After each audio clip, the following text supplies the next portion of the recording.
Bien, y usted sabe que es un tema, como ya decía hace unos minutos, muy sensible, muy delicado, hace a la vida y a la muerte. Y en la Argentina fue discutido ampliamente en su momento hasta que se llegó a una ley, esta ley de interrupción voluntaria del embarazo, que de acuerdo a mi entender no promueve el aborto. Lo que promueve es el cuidado de muchísimas, cientos, miles de mujeres que por hacer abortos clandestinos, con ley o sin ley en ese momento, perdían la vida. Pero ha salido nuevamente a la palestra el secretario de culto, incluso ayer el presidente, y el presidente además tiene mucha cercanía con las fuentes judías. Yo no sé hasta dónde conoce lo que las fuentes judías dicen respecto a esta realidad tan dura, tan difícil que atraviesan tantas mujeres en el mundo. Vamos a hablar con alguien que usted conoce porque todo vuelve en la vida. Acá empezó. Acá empezó de alguna manera a hacerse conocido en una columna que tenía en Radio High y se ha transformado en el tiempo en uno de los mayores expertos en el mundo en bioética y puede, bueno, traernos las fuentes judías respecto a este tema tan delicado. Me refiero al rabino Fischel-Slagen. Rabino, ¿cómo le va? Qué gusto de escucharlo y verlo. Hola Miki, ¿cómo estás? Buen día, muchas gracias por la presentación.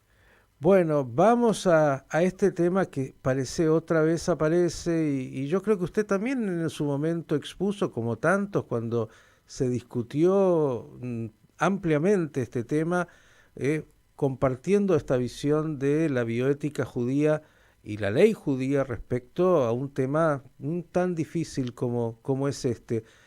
Recordemos a ver qué es lo que usted nos puede decir de esta visión normativa judía, de esta cosmovisión sobre un tema como este que tiene que ver con el aborto. Sí, tal cual como vos decís, a mí me invitaron y participé en las comisiones de diputados y senadores tanto en el 2018 como en el 2020. La razón fue que yo iba como obviamente bioeticista, dando la posición judía a partir del libro que yo publiqué, Filosofía Judía y Aborto.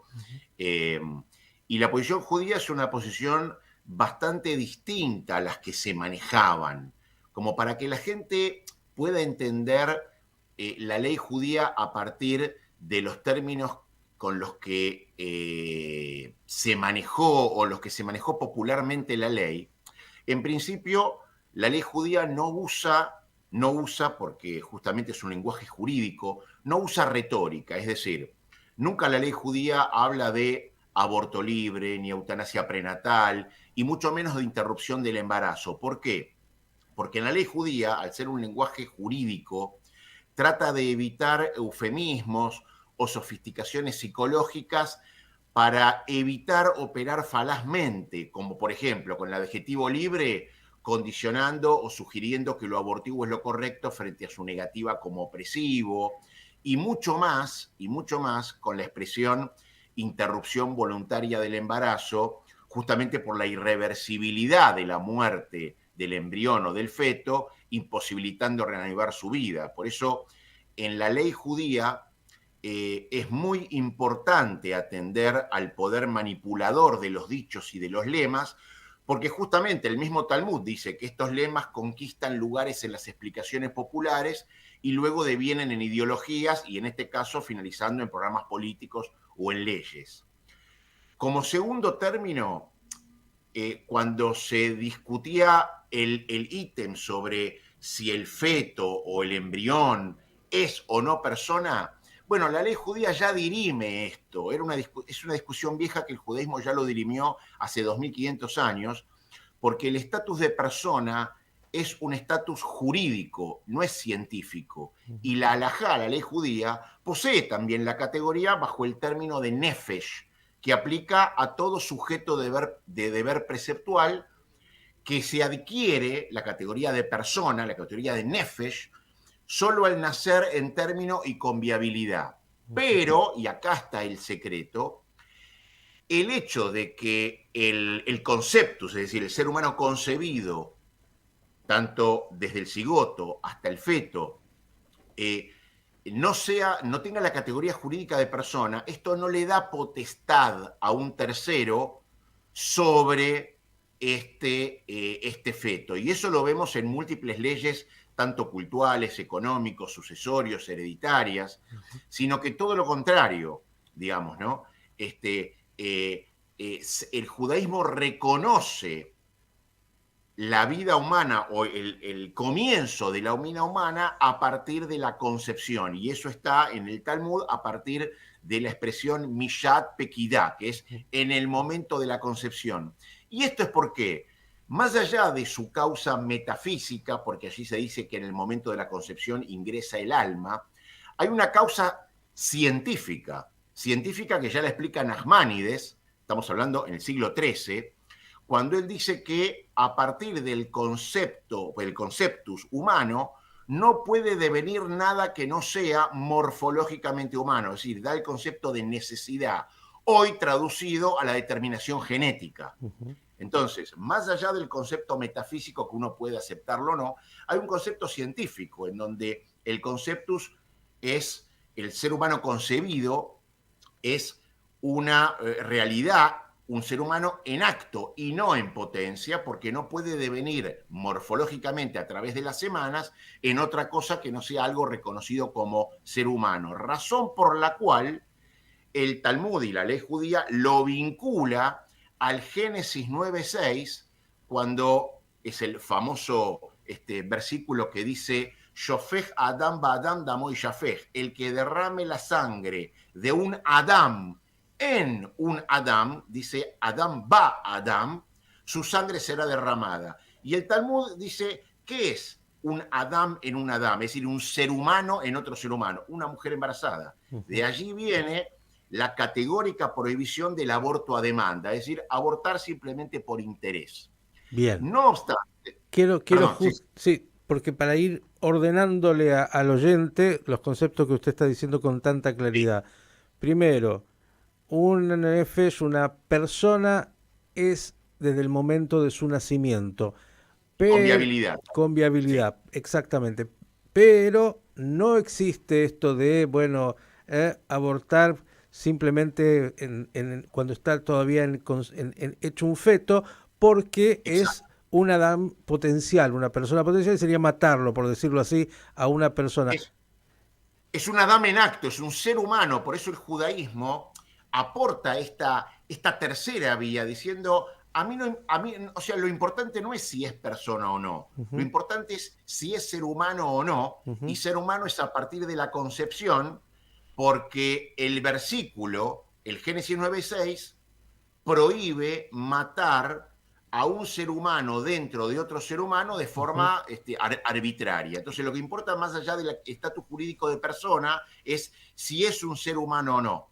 Clarísimo, clarísimo. El aborto conceptualmente y prácticamente, lo vamos a decir así, está prohibido por la ley judía. El aborto a demanda. Simplemente porque la mujer quedó embarazada y ese embarazo conflictúa con sus intereses. Vamos ahora a lo que sí está permitido, porque me parece que aquí es justamente el punto donde a veces, con ese descuido del eslogan, no se entiende, y yo no sé, me imagino que usted no maneja las estadísticas, que sería un tema muy importante de traer en algún momento respecto de si la legislación que acá se aplicó, que para el judaísmo no es nada nuevo, digo, respecto de permitir que una mujer embarazada pueda abortar en ciertas situaciones, aumentó exponencialmente los abortos, y también por otro lado lo que era la realidad de, la cantidad de mujeres que morían en abortos clandestinos, que sin ley o con ley se seguían haciendo. Pero esto es un tema estadístico. Ahora quiero ir nuevamente a la concepción judía, de la ley judía, respecto de cuando sí está permitido e incluso obligado a realizarse un aborto. Aquí sí hay que hacer una distinción en donde la actual ley que tiene Argentina, que es una ley muy mala, realmente es una muy mala ley, más allá de las posturas morales, es una muy mala ley, está muy mal redactada, está muy mal implementada, es una ley más ideológica que para resolver un problema. A través de estos años, de estos últimos años, básicamente de estos 2 últimos años, se descubrió que todas las cifras que decían la gente que apoyaba esta ley eran mentiras, de que había 500.000 de abortos por año, era absolutamente mentira, esto ya se descubrió. Y también se descubrió que el hecho de que no se permitía abortar a demanda, como hoy permite la ley, se descubrió que es falso que aumentaban los abortos, porque hay un principio jurídico que dice que yo no puedo legalizar una práctica porque no puedo encontrar una solución a los perjuicios que tiene evitar esa práctica en la sociedad. Razón por la cual, por ejemplo, hoy en la legislación argentina no se permite, por ejemplo, o no se legaliza el robo famélico. Es decir, cuando alguien roba por hambre, no está legalizado, lo que está es despenalizado. Es decir, si una persona roba porque tiene hambre, entonces seguramente va a ir al juez y el juez le va a decir, bueno, si realmente robó una manzana porque tenía hambre, eso no está penalizado. La diferencia es si está despenalizado o legalizado. Despenalizar quiere decir que el acto está prohibido, pero en determinadas circunstancias no está penalizado. Legalizar quiere decir que el Estado brinda el apoyo, los derechos y toda la infraestructura para cometer ese acto. Entonces acá lo que se hizo fue legalizar el aborto. El Estado tiene la obligación de contribuir y ayudar a que esta práctica se realice. Qué importante qué importante lo que está usted explicando, Rabino, la diferencia justamente entre despenalizar y, bueno, legalizar. Vamos, si le parece, sí, sí. porque los judíos en su sabiduría, usted ya lo dijo, hace 2500 años estos temas ya han sido tratados y tienen una clara metodología desde el punto de vista de la legalidad. Cuéntenos qué es lo que dice el judaísmo respecto Bien, a situaciones que no son las habituales. bien, bien. Para esto, la halajá lo que hace es ya hace 2500 años dirimir el otro problema que se abordó en la Argentina, que era si el cigoto, el embrión o el feto, ¿no es cierto?, es o no parte del cuerpo de la mujer, de la mujer gestante, ¿no es cierto? Bajo el lema de el derecho sobre el propio cuerpo. Y la halajá ya dirime este problema. Y la halajá tiene 2 categorías, que se llama uvar hierejimó y uvar lav hierejimó, que quiere decir el embrión, el conceptus, es parte de su madre y no es parte de su madre. Y utiliza estas categorías, ¿no es cierto?, de acuerdo a diferentes ámbitos legales, en lo penal, en lo hereditario, en el linaje sacerdotal, en cuestiones de derecho económico, para mostrar que lo siguiente, para mostrar que estas categorías no son categorías rectoras, ¿no es cierto?, sino que lo que son conceptos que resumen casuísticas legales. Entonces, bajo este concepto, lo que dice el judaísmo es que, dado que el conceptus, en el sentido de ser humano, no es parte del cuerpo de la madre, porque ese es un ser humano aparte, nada más que durante 9 meses, naturalmente, la mujer lo alberga y lo nutre y lo gesta dentro de su propio vientre. El aborto a demanda está absolutamente prohibido por el Génesis 9.6. Pero, dice, en caso, por ejemplo, que la vida de la madre corra un serio y certero peligro, ahí, y el médico tenga que dirimir entre salvar a la madre o salvar al embrión o al feto, es obligatorio que el médico salve a la madre. ¿Por qué? Porque la ley dice que se prioriza la vida de la madre por ser primera. ¿Y por qué se prioriza la vida de la madre por ser primera?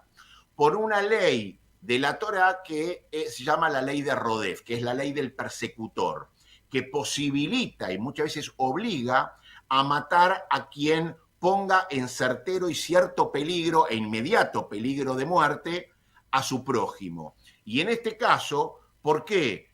Por ejemplo, el médico tiene que matar al feto y no a la madre para salvar al feto. Bueno, porque justamente como la vida de la madre está primera a la del feto, es decir, la vida de la madre es anterior, la vida, o sea, la mujer vive antes de haber concebido el feto, se entiende que es el feto el que pone en peligro y amenaza la vida de la madre y no al revés.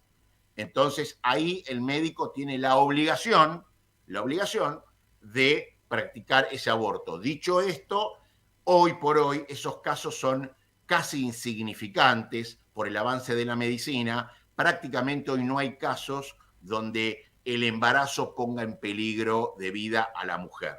Ahora, hay otros casos, por ejemplo, casos de anencefalía, irreversibles patologías degenerativas o terminales, donde el conceptus, el feto o el embrión, va a morir indefectiblemente, como por ejemplo enfermedades degenerativas, una de ellas llamada el Tay-Sachs, por ejemplo.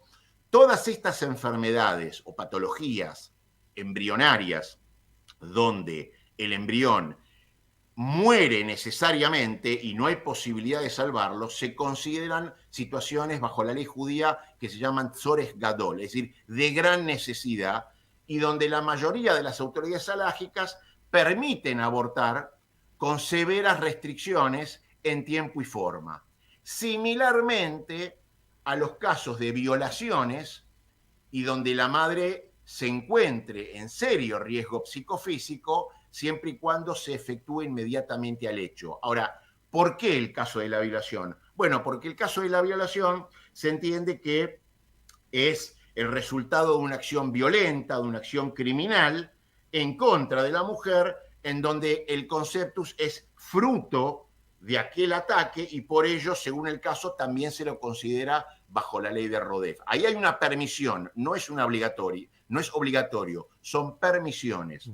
Dicho esto, cabe destacar que hoy la Organización Mundial de la Salud reporta aproximadamente unos entre 40 y 45 millones de abortos anuales en el mundo, cuya mayoría son simplemente embarazos no deseados por ser conflictivos respecto de los intereses personales, familiares o sociales, y hasta incluso por control de natalidad, que ese fue el real motivo de la actual petición por la legalización del aborto a demanda que se legalizó en el 2020. Es decir, el aborto a demanda no es un problema médico, no es un problema sanitario, no es un problema social, tampoco jurídico ni económico, es un problema humano. Y yo creo que es el síntoma, como en su momento también lo escribí, es el síntoma más crudo del actual hombre encorvado o humano encorvado sobre sí mismo, o de la ética de la mismidad, donde el individuo y sus intereses son el bien supremo, en donde incluso para favorecer ese interés individual, se falsea la realidad descriptiva y científica con el fin de simplemente no coartar el antojo y la arbitrariedad hasta el punto de legalizar ese interés o ese deseo, ¿no es cierto?, a costa de la vida de otro. Qué importante lo que el rabino Slagen nos ha ilustrado, con todos los detalles de cómo el judaísmo ya abordó estas problemáticas hace miles de años, la diferencia entre legalizar y justamente tener un concepto de permisibilidad en términos de que, bueno, no hay una condena, sino que hay una situación que es estudiada a partir de casos puntuales con lo que la ley judía permite cuando, bueno, existe peligro para la vida de la madre, cuando existe una violación, entender esta fenomenología de la manera correcta. Creo que es un tema imprescindible para no caer en los slogans, para no caer en miradas que distorsionan. ¿Nos recuerda el nombre de su libro, Rabino? Sí, el libro es Filosofía Judía y Aborto. La primera edición fue en el 2008 y recibió una distinción de la Sociedad Científica Argentina, y hay una segunda edición ampliada y extendida y actualizada del 2020, que es la que hoy se encuentra en las librerías. Rabino, como siempre, un lujo tenerlo por su claridad y por su sabiduría en términos de las fuentes judías y la bioética, un tema permanentemente vigente que, bueno, tiene picos, ¿no? Aparece otra vez dando vueltas. Es bueno que la gente entienda con profundidad las diferentes categorías, cómo debe ser pensado el tema y no simplemente un slogan que se usa con liviandad, más aún en un tema que hace a la vida y la muerte y hace también a un tema tan doloroso muchas veces eh, para la sociedad y las personas, porque acá uno puede hablar genéricamente, pero cuando una realidad tiene el desafío de saber cómo actuar, es bueno que conozca estos conceptos con claridad. Rabino, gracias y hasta la próxima. No, por favor, muchas gracias a ustedes y un saludo a toda la audiencia. El rabino Fischeslagen, bien, tal vez uno de los mayores conocedores en el mundo de la bioética, explicándonos qué dice el judaísmo respecto del aborto.